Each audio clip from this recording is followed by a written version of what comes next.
ఇప్పుడు మీ ప్రధానమైన డిమాండ్ ఏందో ఒకసారి చెప్పు. మా డిమాండ్ ఏంటంటే మా పేరెంట్స్ ఇంత ఖర్చు 36,000 ఒకటేసారి కట్టలేరు. మిడిల్ క్లాస్ ఫ్యామిలీ గిట్ట అంత కట్టాలంటే చాలా కష్టం వాళ్ళు, ఎందుకంటే అప్పులు చేసి మరి కట్టాలి. 3 ఇయర్స్లో 60,000 అంటే చాలా బటన్. మళ్ళీ మిగతా అది రీఎంబర్స్మెంట్ ఫీజు కూడా పడదు. 6,000 1 lakh దాటిపోతుంది మాకు. అంతా కట్టాలంటే మా పేరెంట్స్ ఎలా కడతారు? స్కాలర్షిప్ గురించి కాలేజ్లో మెయిన్లీ అంటే హెచ్ఓడి సార్ కాలేజ్కి 10 minutes లేట్ వస్తే ఒక ఐడి కార్డ్ తీసుకుంటారు, ఫోన్స్ తీసుకుంటారు. 200 రూపీస్ ఫీజు ఒక్క రోజుకి కట్టాలంటే ఎట్లా కడతాం మేము? ఫ్రెషర్స్ గిట్ట 6,900 ఇచ్చి 900లో 1 రూపీ 100 రూపీస్ తక్కువైనా గిట్ట ఎగ్జామ్ రానివారు. ఎక్స్టర్నల్స్ ఉండవు, ఇంటర్నల్స్ ఉండవు. అంతా ఆడ డిమాండ్ ఎందుకు? ఓకే, ఏమంటా ఉన్నారు మీరు అడిగితే ప్రిన్సిపల్ కానీ సిబ్బంది ఏమంటారు? సార్ కలిస్తే అసలు ముఖం గిట్టే ఉండేసలేదు, బయట నుంచి బయటకి వెళ్ళి కొడతారు. అసలు కాలేజ్ సార్ని మాట్లాడదామంటే మాట్లాడిస్తలేదు. ఇన్ని రోజులు మేము ఈ 3 days నుంచి కష్టపడుతుంటే అప్పుడు మేము మాట్లాడదాం కానీ 4 members 3 members ఇంతమంది కలిసి మాట్లాడినా 3 members 4 members రావాలంటే ఎవరు రారు? ప్రిన్సిపల్ సారే బయటికి రావాలి. ప్రిన్సిపల్ సార్తో మేము మాట్లాడతాం. ఒక్కరైతే ఎవరు ప్రిన్సిపల్ సారే బయటికి రావాలి. మాకు ఎన్ని రోజులు అయితే ఉంది మీరు ఈ ప్రొటెస్ట్? 3 days అవుతుంది మీ ఇక్కడికి వచ్చి. ఫైనల్ మీ డిమాండ్ ఏంది? ఎప్పటి వరకు కూర్చుందాం అనుకుంటున్నాం? మాకు జీవో కావాలి. కాలేజ్ అసలు ఏ కాలేజ్ వాళ్ళు అప్లై అయ్యింది, మా కాలేజ్ వాళ్ళు ఎందుకు ఇలా చేస్తారు? సర్క్యులర్ బ్యాక్ తీసుకోవాలి ఫస్ట్. ఏ కాలేజ్ వాళ్ళు సర్క్యులర్ రిలీజ్ చేయరు, అసలు ఫీజు గురించి ఏ కాలేజ్ వాళ్ళకి తెలియదు. మా కాలేజ్ వాళ్ళు ఏం తీసుకుంటారు, మాకు ఇంత ఎందుకు సర్క్యులర్ ఇంత టైటన్ చేస్తారు? ఫిక్స్డ్ డేట్ 16/3 లోపు కట్టాలంటే ఎట్లా కడతారు? 36,000. ఓకే, మాది మొత్తం గవర్నమెంట్ జాబ్ పేరెంట్స్ కాదు, మీ అందరం middle class students, middle class parents ఉన్నారు మాకు.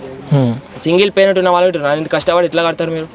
ఓకే, 16th లోపు కట్టాలంటే కష్టం కదా, చాలా చాలా బర్డన్ అవుతుంది, అసలు కట్టలేము అది. ఓకే, అందరికీ నమస్తే. మేము ఈరోజు ఎందుకు కూర్చున్నామంటే మాకు ఫీజు హైక్ చేసారు ఇల్లీగల్గా. అండ్ జీవో గురించి పక్కకు పెడితే వీళ్ళు మాకు ఇంటిమేట్ చేయలేదు. ఫస్ట్ థింగ్, మెయిన్ థింగ్ అది. మాకు ఇంటిమేషన్ ఇచ్చింటే మేము జాయిన్ అవుతామా లేదా అని సెకండరీ. మాకు ఆ ఇంటిమేషన్ ఇవ్వలేదని ఇక్కడ అడుగుతుంటే వాళ్ళు ఏ రెస్పాన్స్ రావట్లేదు. అండ్ మాకు 1 week అవుతుంది ఇలా మేము సార్ వాళ్ళని కలవడానికి, కానీ ఈ ప్రొటెస్ట్ చేయబట్టి 3 days అవుతుంది.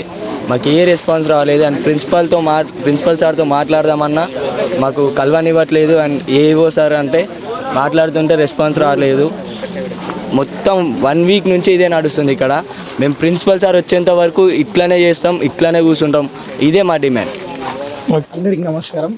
యాక్చువల్గా మేము కాలేజ్లో జాయిన్ కావడానికి మెయిన్ కారణం ఏంటంటే యాక్చువల్ ఫీజ్ 6,100.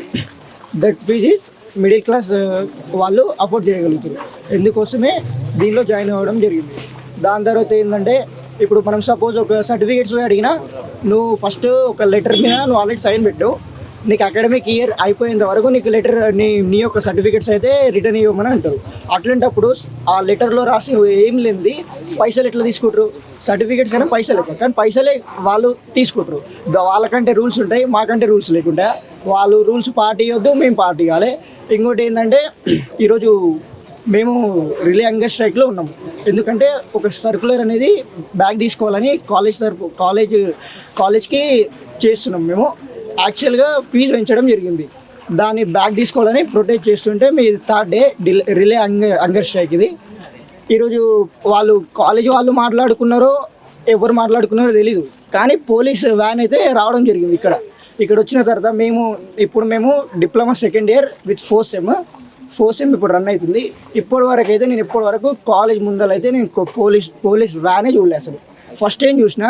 వాళ్ళు ఏమంటారు, పోలీసు వాళ్ళు ఏమంటారు అంటే మీరు మీ కాలేజ్ వాళ్ళు పిలిచినందుకే మేము వచ్చినామంటారు. కాలేజ్ వాళ్ళకి అడిగితేనేమో మాకు సంబంధం లేదు, పోలీసు వాళ్ళకి మాకు సంబంధం లేదు అంటారు. తర్వాత ఒక పోలీస్ ఆయన కానిస్టేబుల్ ఆయన ఎంతో చదువులు చదివి ఒక డ్రీమ్ అనేది తీసుకున్నాడు. ఇట్లా అన్యాయాన్ని న్యాయం చేయడానికి పోలీసు ఉంటాడు. ఒక దొంగని పట్టుకోవడానికే సపోజ్ ఎగ్జాంపుల్ ఆ పనులు చేస్తాడు. ఆయనేమో అన్యాయం ఇంకా మాట్లాడతాడు. అన్యాయం ఇంకా మాట్లాడితే అది న్యాయం అవుతుందా? కాదు. ఆయన ఏమంటాడంటే మీరు ఎవరినో ఎంటేసుకుని వస్తున్నారు, ఎవరో ఎంట ఉన్నారని ఎగురుతురు, మీరు అట్లా వచ్చి మీ జీవితాలు ఖరాబ్ చేసుకుంటే మేము తప్పు చేస్తే భయపడాలి. ఏమైనా దొంగతనం చేస్తున్నామో చేస్తలేదు, ఎందుకంటే మా రైట్స్ కోసం మేము మాట్లాడుతున్నాం. ఆయన ఏమంటాడు, మీ స్టడీస్ మేము చూసుకుంటాం, మీరు ఎప్పుడు పాయింట్అవుట్ కారా, మీరు ఎట్లా మెట్టులనే ఉంటారు, మెట్టులు ఎప్పుడు మీరు తప్పులు ఎవరు అంటే మనుషులన్నీ తప్పులు చేయరా? ఆయన తప్పులు చేయకుండా డైరెక్ట్ పోలీస్ అయినా నాకు తెలియదు ఏందో కానీ వాళ్ళైతే మస్తు రుబాబ్ మీద మాట్లాడుతారు. అసలు వాళ్ళైతే ఇంతవి రెస్పెక్ట్ ఇస్తలేరు. ఇంకా కాలేజ్ కూడా తొందరగా దీనికి మా యొక్క ప్రొటెస్ట్కి రెస్పాండ్ అవ్వాలని కోరుతున్నాము. And thank you for all the media and special thanks to Kranti and all the volunteers and great support our students. Thank you అన్న.